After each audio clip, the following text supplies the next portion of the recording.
ہم نے ان سے انتقام لیا اور ہم نے یہ ذمہ داری لی تھی کہ ایمان والوں کی مدد کریں گے۔ آیت نمبر 48 کہ اللہ ہی وہ ہے جو ہوائیں بھیجتا ہے، چنانچہ وہ بادل کو اٹھاتی ہیں، پھر وہ اس بادل کو جس طرح چاہتا ہے آسمان میں پھیلا دیتا ہے اور اسے کئی تہوں والی گھٹا میں تبدیل کر دیتا ہے، تب تم دیکھتے ہو کہ اس کے درمیان سے بارش برستی ہے، چنانچہ جب وہ اپنے بندوں میں سے جن کو چاہتا ہے وہ بارش پہنچا دیتا ہے اور وہ اچانک خوشیاں منانے لگتے ہیں، حالانکہ اس سے پہلے جب تک ان کے پاس بارش نہیں برسی تھی تو وہ نا امید ہو رہے تھے۔ اب ذرا اللہ کی رحمت کے اثرات دیکھو کہ وہ زمین کو اس کے مردہ ہونے کے بعد کس طرح زندگی بخشتا ہے۔ حقیقت یہ ہے کہ وہ مردوں کو زندہ کرنے والا ہے اور وہ ہر چیز سے پوری طرح قادر ہے، اور اگر ہم نقصان دہ ہوا چلا دیں جس کے نتیجے میں وہ اپنے کھیت کو پیلا پڑا ہوا دیکھیں تو اس کے بعد یہ ناشکری کرنے لگے۔ غرض ہے پیغمبر تم مردوں کو اپنی بات نہیں سنا سکتے اور نہ بہروں کو اپنی پکار سنا سکتے ہو جب وہ پیٹ پھیر کر جا رہے ہوں۔ اور آیت نمبر 53 اور نہ تم اندھوں کو ان کی گمراہی سے نکال کر راستے پر ڈال سکتے ہو، تم تو انہی لوگوں کو اپنی بات سنا سکتے ہو جو ہماری آیتوں پر ایمان لائے پھر فرما بردار بن جائے۔ اللہ وہ ہے جس نے تمہاری تخلیق کی ابتدا کمزوری سے کی، پھر کمزوری کے بعد طاقت عطا کی، پھر طاقت کے بعد دوبارہ کمزوری اور بڑھاپا طاری کر دیا۔ وہ جو چاہتا ہے پیدا کرتا ہے اور وہی ہے جس کا علم بھی کامل ہے اور قدرت بھی کامل ہے۔ اور جس دن قیامت برپا ہوگی اس دن مجرم لوگ قسم کھا لیں گے کہ وہ برزخ میں ایک گھڑی سے زیادہ نہیں رہے۔ اسی طرح وہ دنیا میں بھی اوندے چلا کرتے تھے۔ جن لوگوں کو علم اور ایمان عطا کیا گیا ہے وہ کہیں گے کہ تم اللہ کی لکھی ہوئی تقدیر کے مطابق حشر کے دن تک برزخ میں رہے ہو، اب یہ وہی حشر کا دن ہے لیکن تم لوگ یقین نہیں لاتے تھے۔ چنانچہ جن لوگوں نے ظلم کی راہ اپنائی تھی اس دن ان کی معذرت انہیں کوئی فائدہ نہیں دے گی اور نہ ان سے یہ کہا جائے گا کہ اللہ کی ناراضگی دور کرو۔ اور آیت نمبر 58 اور حقیقت یہ ہے کہ ہم نے اس قرآن میں لوگوں کو سمجھانے کی خاطر ہر قسم کی باتیں بیان کی ہیں، اور اے پیغمبر ان کا حال یہ ہے کہ تم ان کے پاس کوئی بھی نشانی لے آؤ، یہ کافر لوگ پھر بھی یہی کہیں گے کہ تم کچھ بھی نہیں ہو بلکہ غلط کار ہو۔ اللہ اسی طرح ان لوگوں کے دلوں پر ٹھپا لگا دیتا ہے جو سمجھ سے کام نہیں لیتے ہیں۔ اور اب اس سورہ کی آخری آیا اللہ سبحانہ تعالیٰ فرماتے ہیں لہٰذا اے پیغمبر تم صبر سے کام لو، یقین جانو کہ اللہ کا وعدہ سچا ہے، اور ایسا ہرگز نہیں ہونا چاہیے کہ جو لوگ یقین نہیں کرتے ان کی وجہ سے تم ڈھیلے پڑ جاؤ۔ الحمدللہ یہاں پہ ہماری سورۃ روم ختم ہوتی ہے۔ اب شروع کرتے ہیں سورۃ لقمان۔ تھوڑا سا تعارف دیکھ لیتے ہیں۔ یہ سورہ بھی مکہ مکرمہ کے اس دور میں نازل ہوئی جب رسول اللہ صلی اللہ علیہ وسلم اور قرآن کے بارے میں کفار مکہ کی مخالفت اپنے شباب پر تھی اور کافروں کے سردار ہیلے بہانوں سے تشدد کر رہے تھے اور اسلام کا راستہ روکنے کی کوشش کر رہے تھے۔ قرآن کریم کے اثر انگیز اسلوب جب لوگوں کے دلوں پر اثر انداز ہوتے تو ان کی توجہ اس سے ہٹانے کے لیے انہیں قصے کہانیاں اور شعر و شاعری میں الجھانے کی کوشش کرتے، جس کا تذکرہ اس سورت کی آیت نمبر 6 میں کیا گیا ہے۔ حضرت لقمان اہل عرب کے ایک بڑے عقل مند اور دانشور کی حیثیت سے مشہور تھے۔ ان کی حکیمانہ باتوں کو اہل عرب بڑا وزن دیتے تھے، یہاں تک کہ شاعروں نے اپنے اشعار میں ان کو ایک حکیم کی حیثیت سے تذکرہ کیا۔ قرآن کریم نے اس صورت میں یہ واضح فرمایا کہ لقمان جیسے حکیم اور دانشور جن کی عقل اور حکمت کا تم بھی لوہا مانتے ہو، وہ بھی توحید کے قائل تھے اور انہوں نے اللہ سبحانہ تعالیٰ کے ساتھ کبھی کوئی شرک نہیں کیا اور اپنے بیٹے کو وصیت کی تھی کہ تم بھی کبھی شرک نہ کرنا۔ اس ضمن میں اس صورت نے ان کی اور ان کی کئی قیمتی نصیحتیں ذکر فرمائی ہیں جو انہوں نے اپنے بیٹے کو کی تھی۔ دوسری طرف مکہ مکرمہ کے مشرکین کا حال یہ تھا کہ وہ اپنی اولاد کو توحید اور نیک عمل کی نصیحت تو کیا کرتے، انہیں شرک پر مجبور کرتے تھے، اور اگر ان کی اولاد میں سے کوئی مسلمان ہو جاتا تو اس پر دباؤ ڈالتے تھے کہ وہ دوبارہ شرک کو اختیار کر لے۔ اسی مناسبت سے حضرت لقمان کی نصیحتوں کے درمیان آیت نمبر 14 اور 15 میں اللہ سبحانہ تعالیٰ نے ایک بار پھر وہ اصول بیان فرمایا ہے جو پچھلی سورت عنکبوت کی آیت نمبر 8 اور 29 میں بھی گزرا ہے کہ والدین کی عزت اور اطاعت اپنی جگہ، لیکن اگر وہ اپنی اولاد کو شرک اختیار کرنے کے لیے دباؤ میں ڈالے تو ان کا کہنا ماننا جائز نہیں ہے۔ اس کے علاوہ یہ سورت توحید کے دلائل اور آخرت کی یاد دہانی پر مشتمل ہے۔ تو شروع کرتے ہیں جی اعوذ باللہ من الشیطان الرجیم، بسم اللہ الرحمن الرحیم، شروع اللہ کے نام سے جو بڑا مہربان اور نہایت رحم کرنے والا ہے۔ یہ سورت مکی ہے اور اس میں 34 آیتیں اور 4 رکوع ہیں۔ الف لام میم، حروف مقطعات ہیں۔ تل کا آیات الکتاب الحکیم، یہ اس حکمت والی کتاب کی آیتیں ہیں جو نیک لوگوں کے لیے ہدایت اور رحمت بن کر آئی ہے۔ وہ نیک لوگ جو نماز قائم کرتے ہیں، زکوٰۃ ادا کرتے ہیں اور آخرت کا پورا یقین رکھتے ہیں، وہی ہیں جو اپنے پروردگار کی طرف سے سیدھی راہ پر ہیں، اور وہی ہیں جو فلاح پانے والے ہیں۔ اور کچھ لوگ وہ ہیں جو اللہ سے غافل کرنے والی باتوں کے خریدار بنے ہوئے ہیں، تاکہ ان کے ذریعے لوگوں کو اللہ کی راہ سے بھٹکا دے اور اس کا مذاق اڑائیں۔ ان لوگوں کو وہ عذاب ہوگا جو ذلیل کر کے رکھ دے گا۔ اور جب ایسے شخص کے سامنے ہماری آیتیں پڑھ کر سنائی جاتی ہیں تو وہ پورے تکبر کے ساتھ منہ موڑ لیتے ہیں، جیسے انہیں سنائی نہیں دیا گیا، گویا ان کے دونوں کان بہرے ہو گئے۔ لہٰذا ان کو ایک دکھ دینے والے عذاب کی خوشخبری سنا دو۔ آیت نمبر 8، البتہ جو لوگ ایمان لائے ہیں اور انہوں نے نیک عمل کیے ہیں، ان کے لیے نعمتوں کے باغات ہیں جن میں وہ ہمیشہ رہیں گے۔ یہ اللہ کا سچا وعدہ ہے، اور وہ اقتدار کا بھی مالک ہے اور حکمت کا بھی مالک ہے۔ اس نے آسمانوں کو ایسے ستونوں کے بغیر پیدا کیا جو تمہیں نظر نہیں آتے، اور زمین میں پہاڑوں کو گاڑ دیا تاکہ وہ تمہیں لے کر ڈگمگائے نہیں، اور اس میں ہر قسم کے جانور پھیلا دیے۔ اور آیت نمبر 10، اور ہم نے آسمان سے پانی برسایا اور اس زمین میں ہر قابل قدر قسم کی نباتات اگائیں۔ یہ ہے اللہ کی تخلیق۔ اب ذرا مجھے بتاؤ کہ اللہ کے سوا کسی نے کیا پیدا کیا؟ بات دراصل یہ ہے کہ یہ ظالم لوگ کھلی گمراہی میں مبتلا ہیں۔ اور ہم نے لقمان کو دانائی عطا کی تھی اور ان سے کہا تھا کہ اللہ کا شکر ادا کرتے رہو، اور جو کوئی اللہ کا شکر ادا کرتا ہے وہ خود اپنے فائدے کے لیے شکر ادا کرتا ہے، اور اگر کوئی اللہ کی ناشکری کرے تو اللہ بڑا بے نیاز ہے، بذات خود قابل تعریف ہے۔ اور آیت نمبر 13، اور وہ وقت یاد کرو جب لقمان نے اپنے بیٹے کو نصیحت کرتے ہوئے کہا تھا کہ اے میرے بیٹے، اللہ کے ساتھ شرک نہ کرنا، یقین جانو کہ شرک بہت بھاری ظلم ہے۔ اور ہم نے انسان کو اپنے والدین کے بارے میں یہ تاکید کی ہے، کیونکہ ان کی ماں نے اپنی کمزوری پر کمزوری برداشت کر کے اسے پیٹ میں رکھا، اور 2 سال میں اس کا دودھ کا پینا۔ اللہ سبحانہ تعالیٰ فرماتے ہیں کہ تم میرا شکر ادا کرو اور اپنے والدین کا بھی، اور میرے پاس ہی تمہیں واپس لوٹ کر بھی آنا ہے۔ اور آیت نمبر 15، اور اگر وہ تم پر یہ زور ڈالیں کہ تم میرے ساتھ کسی کو خدائی میں شریک قرار دو جس کی تمہارے پاس کوئی دلیل نہیں، تو ان کی بات مت مانو، اور دنیا میں ان کے ساتھ بھلائی سے رہو، اور ایسے شخص کا راستہ اپناؤ جس نے مجھ سے لو لگا رکھی ہو۔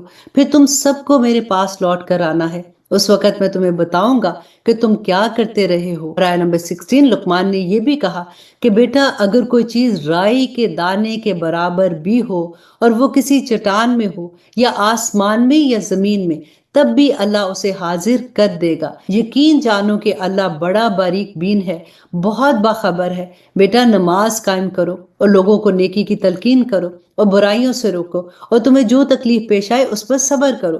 بے شک یہ بڑی ہمت کا کام ہے، اور لوگوں کے سامنے غرور سے اپنے گال مت پھیلاؤ اور زمین میں اتراتے ہوئے مت چلنا۔ یقین جانو کہ اللہ کسی اترانے والے شیخی باز کو پسند نہیں کرتا۔ اور اپنی چال میں اعتدال اختیار کرو اور اپنی آواز آہستہ رکھو۔ اور آیت نمبر 19، بے شک سب سے بری آواز گدھے کی آواز ہے۔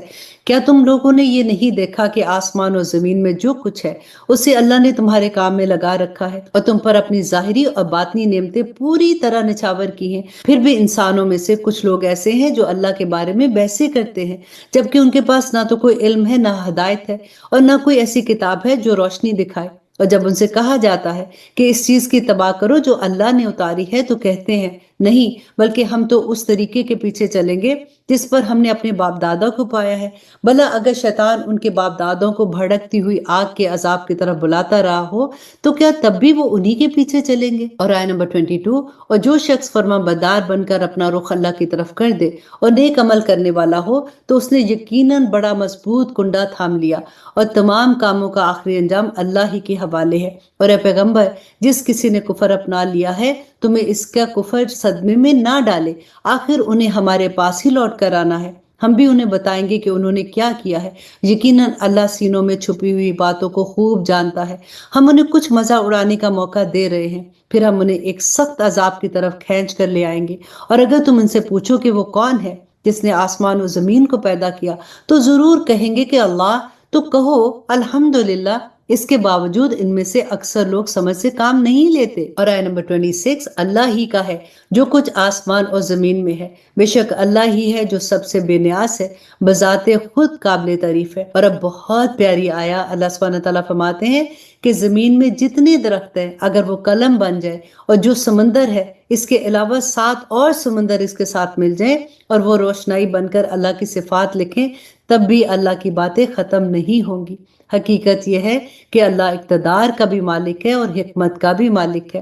تم سب کو پیدا کرنا اور دوبارہ زندہ کرنا اللہ کے لیے ایسا ہی ہے جیسے ایک انسان کو پیدا کرنا اور دوبارہ زندہ کرنا۔ یقیناً اللہ ہر بات سنتا اور ہر چیز دیکھتا ہے۔ کیا تم نے نہیں دیکھا کہ اللہ رات کو دن میں داخل کرتا ہے اور دن کو رات میں داخل کرتا ہے، اور اس نے سورج اور چاند کو کام میں لگا رکھا ہے کہ ہر ایک مقررہ سمت کی طرح روا دوا ہے۔ کیا تمہیں یہ معلوم نہیں ہے کہ اللہ پوری طرح باخبر ہے کہ تم کیا کرتے ہو؟ یہ سب کچھ اس لیے ہے کہ اللہ ہی کا وجود سچا ہے، اور اس کے علاوہ جن معبودوں کو یہ مشرک پکارتے ہیں وہ بے بنیاد ہے، اور اللہ ہی وہ ہے جس کی شان بہت اونچی ہے اور جس کی ذات بھی بہت بڑی ہے۔ آیت نمبر 31، کیا تم نے نہیں دیکھا کہ کشتیاں سمندر میں اللہ کی مہربانی سے چلتی ہیں تاکہ وہ تمہیں اپنی کچھ نشانیاں دکھائے؟ یقیناً اس میں ہر اس شخص کے لیے بہت سی نشانیاں ہیں جو صبر کا پکا اعلی درجے کا شکر گزار ہے۔ اور جب موجیں سائبانوں کی طرح ان پر چڑھ آتی ہیں تو وہ اللہ کو اس طرح پکارتے ہیں کہ اس وقت ان کا اعتقاد خالص اللہ پر ہوتا ہے۔ پھر جب وہ اس کو بچا کر خشکی پر لے آتا ہے تو ان میں سے کچھ ہیں جو راہ راست پر رہتے ہیں، باقی پھر شرک کرنے لگتے ہیں۔ اور ہماری آیتوں کا انکار وہی شخص کرتا ہے جو پکا بد عہد اور پرلے درجے کا ناشکرا ہے۔ اے لوگو، اپنے پروردگار کی ناراضگی سے بچو اور ڈرو اس دن سے جب کوئی باپ اپنے بیٹے کے کام نہیں آئے گا اور نہ کسی بیٹے کی یہ مجال ہوگی کہ وہ اپنے باپ کے ذرا بھی کام آ جائے۔ یقین جانو کہ اللہ کا وعدہ سچا ہے، اس لیے ایسا ہرگز نہ ہونے پائے کہ یہ دنیاوی زندگی تمہیں دھوکے میں ڈال دے، اور ایسا ہرگز نہ ہونے پائے کہ وہ شیطان تمہیں اللہ کے معاملے میں دھوکے میں ڈال دے جو سب سے بڑا دھوکے باز ہے۔ اور اب اس سورہ کی آخری آیت اللہ سبحانہ تعالیٰ فرماتے کہ یقیناً قیامت کی گھڑی کا علم اللہ ہی کے پاس ہے، وہی بارش برساتا ہے اور وہی جانتا ہے کہ ماؤں کے پیٹ میں کیا ہے، اور کسی جان کو یہ نہیں پتا کہ وہ کل کیا کمائے گا، اور نہ کسی جان کو یہ پتا ہے کہ کون سی زمین میں اسے موت آئے گی۔ بے شک اللہ ہر چیز کا مکمل علم رکھتا ہے، ہر بات سے پوری طرح باخبر ہے۔ الحمدللہ، یہاں پہ ہماری سورت لقمان مکمل ہوتی ہے، اور اب شروع کرتے ہیں سورت السجدہ، اور تھوڑا سا تعارف دیکھ لیتے ہیں کہ اس سورت کا مرکزی مضمون اسلام کے بنیادی عقائد یعنی توحید اور رسول اللہ صلی اللہ علیہ وسلم کی رسالت اور آخرت کا اثبات ہے۔ اس کے علاوہ جو کفار عرب ان عقائد کے مخالفت کرتے تھے، اس صورت میں ان کے اعتراضات کا جواب بھی دیا گیا ہے اور ان کا انجام بھی بتایا گیا ہے، کیونکہ اس سورت کی آیت نمبر 15 سجدے کی آیت ہے، یعنی جو شخص بھی اس کی تلاوت کرے یا سنے اس پر سجدہ تلاوت واجب ہے، اس لیے اس کا نام سورت سجدہ رکھا گیا ہے۔ صحیح بخاری کی ایک حدیث میں ہے کہ رسول اللہ صلی اللہ علیہ وسلم جمعے کے دن نماز فجر کی پہلی رکعت میں بکثرت یہ سورت پڑھا کرتے تھے، اور مسند احمد کی حدیث میں ہے کہ آپ رات کو سونے سے پہلے 2 سورتوں کی تلاوت ضرور فرماتے تھے، ایک یہ سورت سجدہ اور دوسری سورت ملک۔ تو آئیے شروع کرتے ہیں۔ اعوذ باللہ من الشیطان الرجیم، بسم اللہ الرحمن الرحیم۔ یہ سورہ مکی سورہ ہے اور اس میں 30 آیتیں ہیں اور 3 رکوع ہیں۔ شروع اللہ کے نام سے جو بڑا مہربان اور نہایت رحم کرنے والا ہے۔ الف لام میم حروف مقطعات ہیں۔ تنزیل الکتاب لا ریب فیہ من رب العالمین، رب العالمین کی طرف سے یہ ایک ایسی کتاب اتاری جا رہی ہے جس میں کوئی شک کی بات نہیں ہے۔ کیا لوگ یہ کہہ رہے ہیں کہ پیغمبر نے اسے خود گھڑ لیا ہے؟ نہیں، اے پیغمبر، یہ تو وہ حق ہے جو تمہارے پروردگار کی طرف سے اس لیے آیا ہے کہ تم اس کے ذریعے ان لوگوں کو خبردار کرو جس کے پاس تم سے پہلے کوئی خبردار کرنے والا نہیں آیا، تاکہ وہ صحیح راستے پر آ جائے۔ اللہ وہ ہے جس نے آسمانوں اور زمین کو اور اس کے درمیان ساری چیزوں کو 6 دن میں پیدا کیا، پھر اس نے عرش پر استوا فرمایا۔ اور آیت نمبر 4 میں اللہ سبحانہ تعالیٰ فرماتے ہیں کہ اس کے سوا نہ تو تمہارا کوئی رکھوالا ہے اور نہ ہی کوئی سفارشی ہے، کیا پھر بھی تم کسی نصیحت پر دھیان نہیں دیتے ہو؟